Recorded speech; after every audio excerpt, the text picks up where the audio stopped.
in that kneeling shape. So bring your knees, your ankles to about hip width. Shrugging and releasing the shoulders once or twice here. And then purposely reversing direction.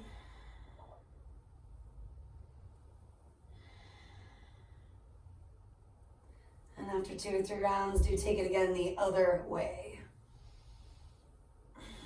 And then sweep the arms wide to a low T. Feeling the breath, prana, flowing from the very center of your body, the belly, the heart, all the way out through the inner arms, the fingertips. Spinning the entire palm, forearm, inner upper arm up, traps melt down. Now continue to reach up from there. Bend the right elbow, and for a few breaths, just lean your head back into your own arm. Reaching your fingertips towards your mid-upper spine. Right tricep is wrapping forward. Again, your head is leaning back. Stretch both arms up. And simply switch it. Bending that left elbow. Reaching toward the mid-upper spine. Lean your head back. Wrap the left tricep forward. And if you feel inclined to sigh, do. If the breath is rigid, maybe soften the front ribs, help it to flow. Again, reaching up. Let the arms float back to that low T with palms up for another breath. Feel even the skin stretching, prana, life force flowing into your limbs. And let everything float down by your sides. Walk the fingers forward, separate knees a little wider. Big toes come together. And shrug, release, Simhasana Pranayama. You're going to scrunch your face, tighten it on purpose. Stick out your tongue, maybe look up. At least one more. You can always lick your lips, swallow first. Big breath in. Maybe one more, clearing anything out of your control. Inviting prana in, letting the stagnant stuff out.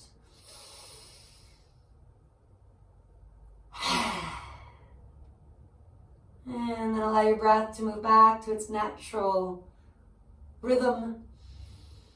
Maybe an intentional ocean sounding flow in and out through the nose. We're going to take it to a dolphin that could lead to a dolphin with a leg lift, with a tail. Forearms to the floor, palms flat, curl the toes, lift your hips. Walk the feet in a touch, getting into the mid-upper spine. And if you're stable enough, send that right leg to the sky for that breath or two. Both hips moving back, both forearms rooting to help you rise. And you can always play with climbing high on the ball of the left foot for a moment, and if you're stable. Side 2.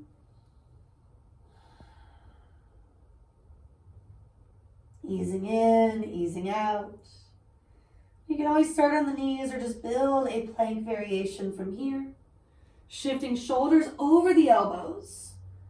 Like with Sphinx pose, you're kind of dragging the earth back, chest forward.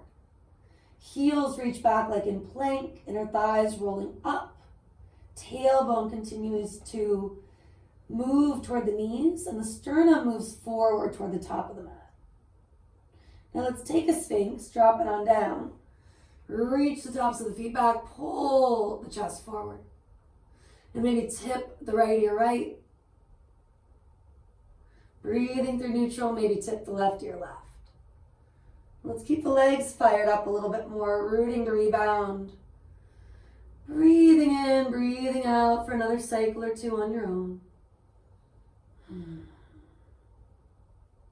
then, of course, you could just rest and chill. Turning from one ear to the other, windshield wipering legs, etc. You could repeat dolphin, plank dolphin, stretching, strengthening, a good combo of the two. Could also consider forearm balance. When in doubt, moving closer to the wall. Fingertips right at the floorboard, a yoga block there, maybe as a rough guide so that we're not going any narrower with our hands. Elbows, palms, roughly shoulder width, a little closer with the hands if that's what's effective. Curl the toes, lift the hips. And looking between the thumbs, take a little step in.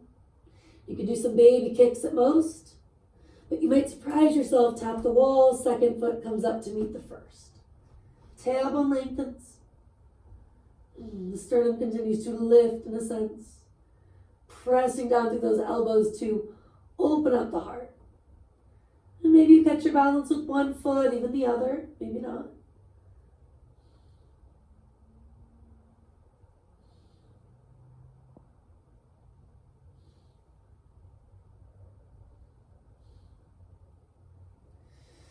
Bringing it into a puppy dog or a child's pose.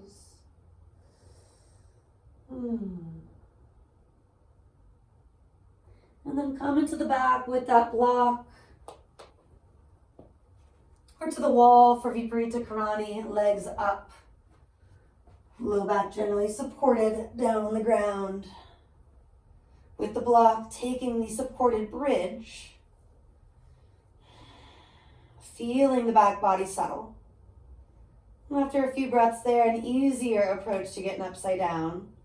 Supported restorative shoulder stand. Legs can fall wide for a little hip opening. They can stay neutral if that's just feeling better. And of course, if you want a bigger inversion, continue on. Moving through anything like plow, full shoulder stand. Enjoying your practice, committing to your practice is also about letting it be playful as much as it is healing and effective.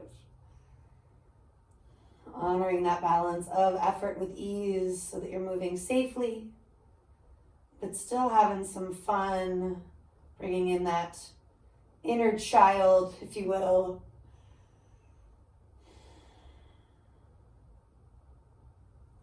Last few breaths, staying inverted, or of course starting to come back into a gentle back bend. That could be on the block where the legs get straight. I need to scooch my block away from the wall too loud for that. It could also be in something more like Sphinx or fish.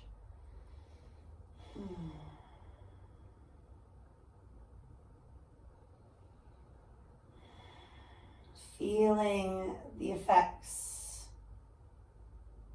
of the work you've done.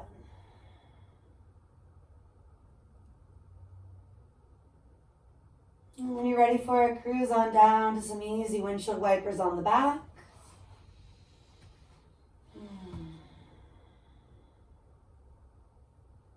Maybe chilling on one side, adding any variations. Or giving the knees a squeeze, taking a different reclined twist.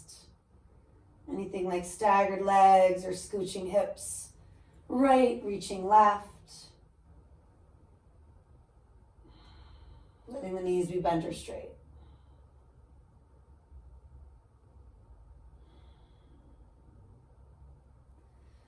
Whatever twist you're working through, allowing both sides to feel a little more balanced. But of course, approaching it without assumptions. Even a different variation might work, a different prop might work. And once you feel like you've been unwinding your spine, give the knees a last squeeze. Checking in with what else you need. And moving accordingly. If it's time to rest, rest. If there's a yogi's choice, taking that